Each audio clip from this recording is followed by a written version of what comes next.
Olá pessoal, vamos dar continuidade à aula agora de teoria do controle óptimo, né? Antes de nós avançarmos nessa parte, é interessante você ter ideia de como funciona a teoria do controle óptimo, certo? Até o presente momento vocês viram com o professor Newton a questão de otimização, né? Otimização com ou sem restrição, principalmente com restrição, certo? Que nós tínhamos uma análise estática, certo? Essa análise estática, ela se dava você procurar encontrar um ponto, certo? De máximo ou um ponto de mínimo local. Ou seja, seria um ponto aonde uma função, por exemplo, uma função lucro maximiza o seu lucro, certo? Um ponto aonde uma função custo minimiza o seu custo, certo? Então, era uma análise bastante estática, né? É um ponto que gera esse nível ótimo, né? Seja de máximo ou mínimo local. A ideia do teoria do controle ótimo é parecida, sendo que o que é que ela diferencia em relação à análise estática? É porque ela vai levar em consideração o tempo, certo? O tempo ela leva em consideração.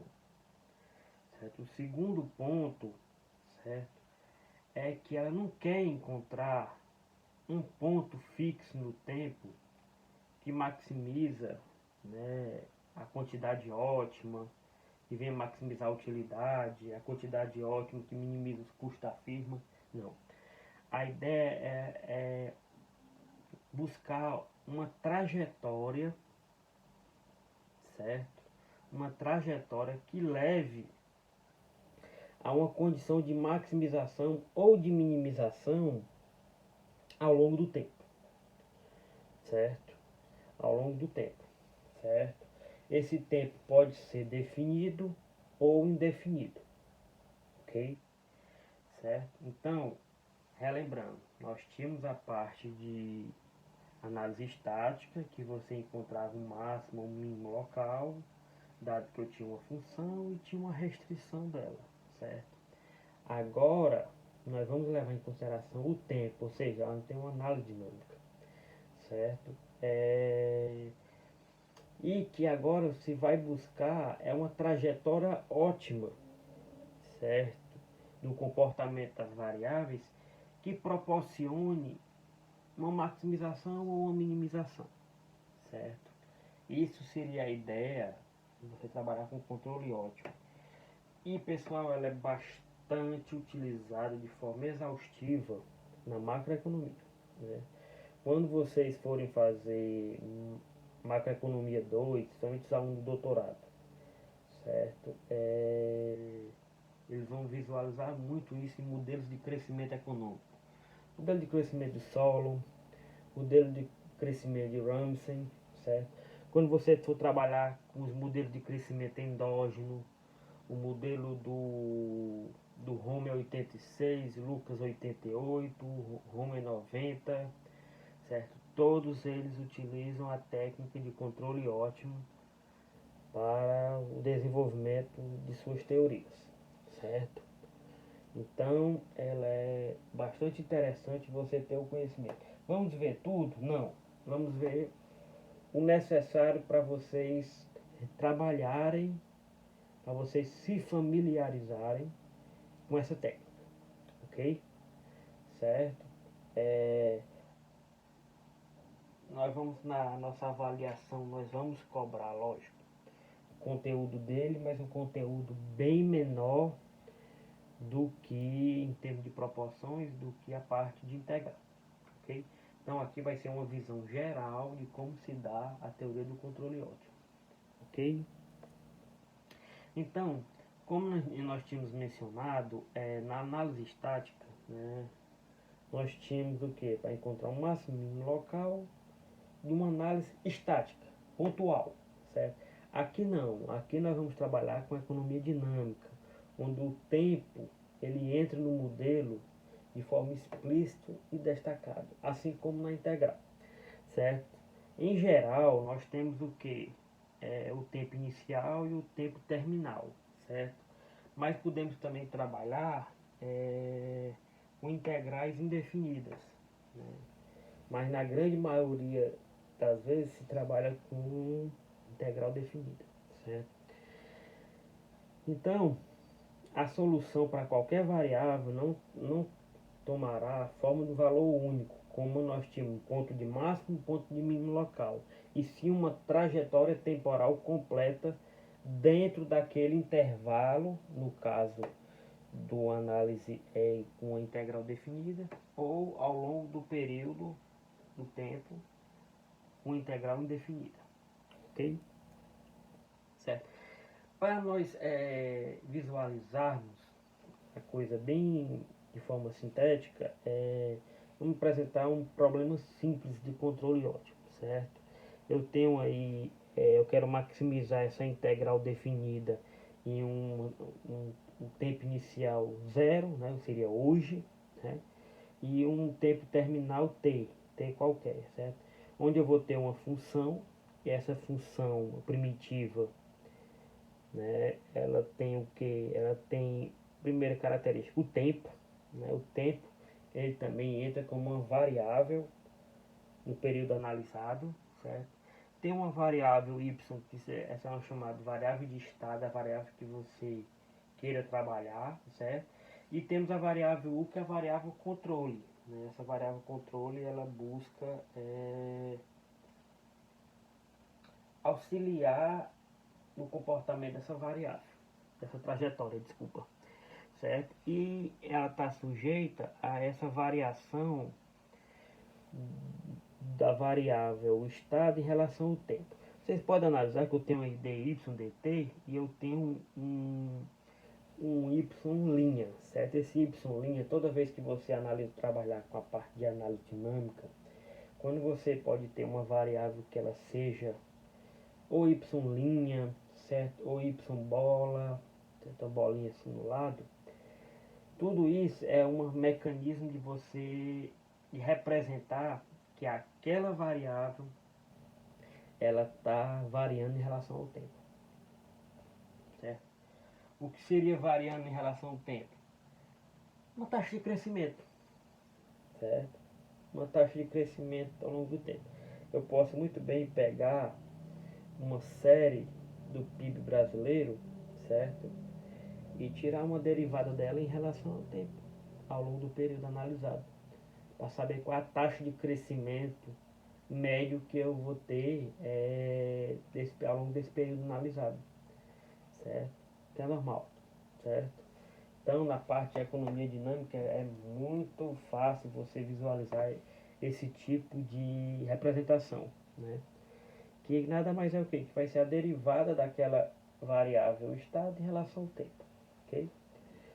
Esses outros intervalos, pessoal, um intervalo só uma forma de representar, certo? Eu tenho o y0 seria o a, seria uma parte do ponto inicial, certo? E yt seria um t livre para onde que?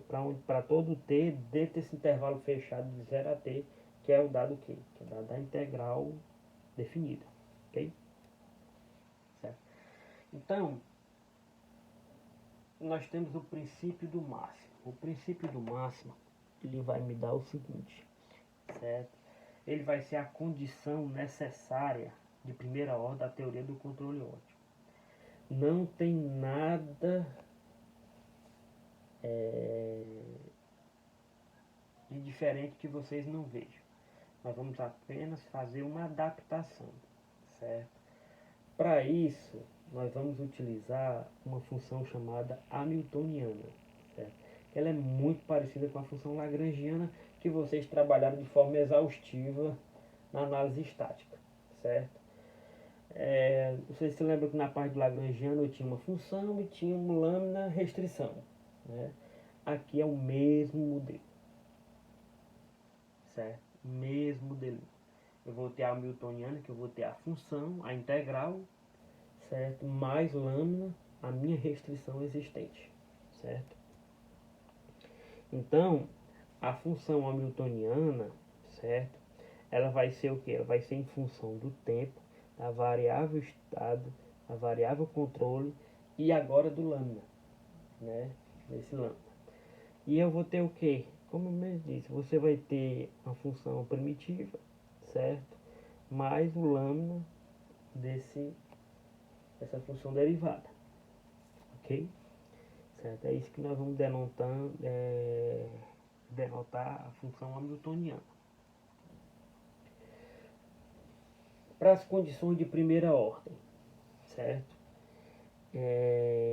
Eu tenho esse primeiro item, que esse primeiro item é só dizer que variável ela é convexa em relação à origem, que ela pode ser derivada, certo? Eu tenho o item 2, né? É que a variação do y ela vai ser igual à derivada do hamiltoniano em relação ao lambda, certo? Eu tenho o item 3, que a variação do lambda vai ser igual a menos a derivada do hamiltoniano pela variável y, que é a equação coestado, certo? E que esse tempo inicial do lambda, né, o tempo final do lambda vai ser igual a zero, que é a condição de transversalidade, certo? Do item 2, eu vou ter o que, certo? Que a variação da variável estado em relação ao tempo, certo? Ela vai ser igual ao que? A derivada do hamiltoniano em relação ao lambda, certo? Que a variação do lambda em relação ao tempo ele vai ser igual a menos a derivada do hamiltoniano em relação à variável estado, certo? E do primeiro item que nós temos é que vai ser o quê? Que a derivada do hamiltoniano em relação à variável controle vai ser igual a zero. Essa daí, pessoal, é aquela condição que vocês viram com o professor Newton, a condição de Cantucker, certo? Ela é uma representação da da condição de Cantucker, certo? Ou seja, que você tem uma solução interior, ok? Então aqui tem uma solução interior. Dela, pessoal, nós vamos ter esse exercício, nós podemos fazer um exercício, certo? Que vai ser o que? Vai ser maximizar essa integral definida no intervalo de 0 a 1, da função que vai ser y menos u ao quadrado dt, sujeito à restrição que é a variação do y em relação ao tempo igual a u, ok?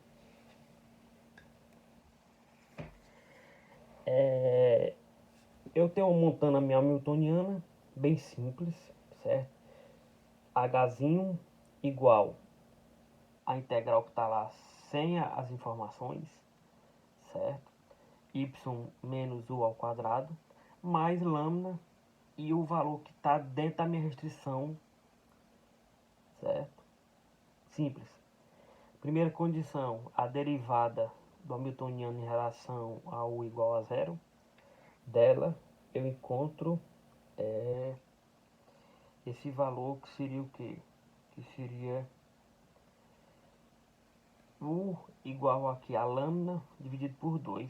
Como o é igual a variação do y em relação ao tempo, lambda dividido por 2. A segunda condição, certo, é que essa derivada do hamiltoniano em relação ao y, certo, seria igual a menos a variação do y do lambda em relação ao tempo, certo? Mas eu posso também trazer o inverso. Menos a hamiltoniana, a variação da hamiltoniana em relação a y, vai ser igual a lambda linha, né? Variação do lambda em relação ao tempo. Que se eu pegar essa informação, vai ser igual a quê? A menos 1. Certo? E pode analisar aí na equação. Certo? Olha o sinalzinho negativo, certo? E a variação do hamiltoniano em relação ao lambda é igual a 1, certo? Se eu fizer essa primeira análise, pessoal, se a gente for analisar bem, certo? Se eu pegar, eu tenho que esse lambda do 2 é igual a menos 1, certo? A variação do lambda. Se eu tirar a integral dela, vai ser igual a quê? A uma constante arbitrária C1 menos o tempo, certo? Posso jogar ela na equação 4, certo? Quando eu tenho a variação do y, certo? Substituo ela e vou ter o que?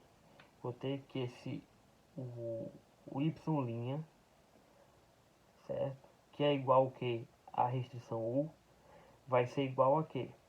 A C menos 1, a C1 menos T dividido por 2, certo? Ou seja, isso está querendo me dar informação, certo? Da seguinte condição, de que a variação de y em relação ao tempo, ela depende da condição arbitrária e de forma negativa em relação ao tempo. Quer dizer o quê?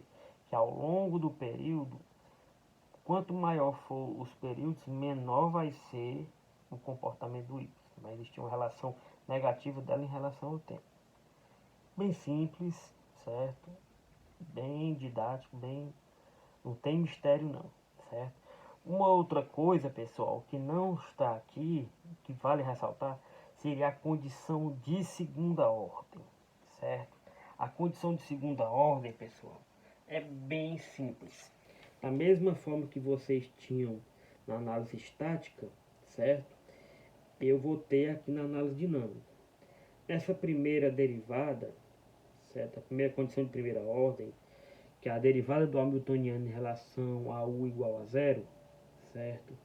Se eu quero um ponto de máximo local, ou na trajetória máxima, que representa o máximo, desculpa, ela vai ser o quê? Essa derivada segunda do Hamiltoniano em relação a U, ela tem que ser negativa, certo? A mesma ideia na época que nós tínhamos de maximização e de minimização, na análise estática. A derivada segunda do Hamiltoniano em relação a U sendo negativa, trajetória máxima, certo? Está explicando a maximização, certo? Derivada segunda do Hamiltoniano em relação a U, certo? Sendo positiva, eu tenho o quê? Eu tenho minimização, certo? Ok? Tudo tranquilo? Certo? Na próxima aula nós vamos fazer mais alguns exercícios para nós ficarmos mais a par dessa situação.